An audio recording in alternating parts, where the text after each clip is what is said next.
મિત્રો કેમ છો? મજામાં છો ને? ઠંડી પડી રહી છે અને વધારે થોડી હવે વધી ગઈ છે ઠંડી. મિત્રો ઠંડીથી બચવા માટે કાંઈક ને કાંઈક કરવું પડતું હોય છે.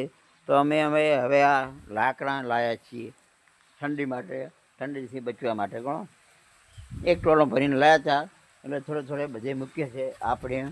અને બીજું તમને દર્શાવું તો મિત્રો ઠંડી છે એટલે તાપણો કરીને પણ ઠંડીથી બચી શકાય.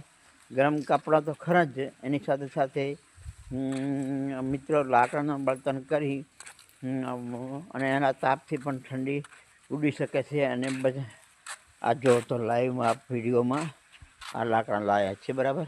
આ જો આવી રીતે લાકડાનું લાવી એક ટોલા જેને લાકડા લાવ્યા છે. અને આ ઠંડીથી બચવા માટે અમે આવી રીતે કોશિશ કરી રહ્યા છીએ. ઠંડી બહુ જ પ્રમાણમાં પડી રહી છે. કોણ હાલ હિમવર્ષા ન થાય તો એ માટે ખાસ ભલામણ. તો મિત્રો આ ઠંડીથી બચવા માટે બધું તો આપણે કરવું પડે છે. બીજો બતાવું લાકડા અમારા પડે ઠંડીથી બચવા માટે અમે એવું કર્યું છે, લાકડા લાવ્યા છે, બરાબર મિત્રો. તો આ વિડીયો આજો આ લાકડા છે, આ ઠંડીથી બચવા માટેનો ઉપાય અમે કર્યો છે.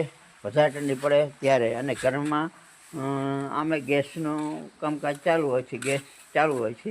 પણ વધારે પડતી ઠંડી પડતી પાણીનું ગરમ કરવું, નાહવું ધોવું, એના માટે આ લાકડાનો બળતણ તરીકે ઉપયોગ કરી પાણી ગરમ કરી શકાય છે. તો મિત્રો આટલો વિડીયો આપણે સંભળાવ્યો છે, લાઈવ દર્શાવ્યો છે, તે આપણે સારો લાગ્યો છે.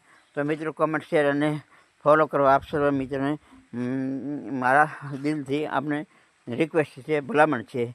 જય માતાજી, જય ગરવી ગુજરાત.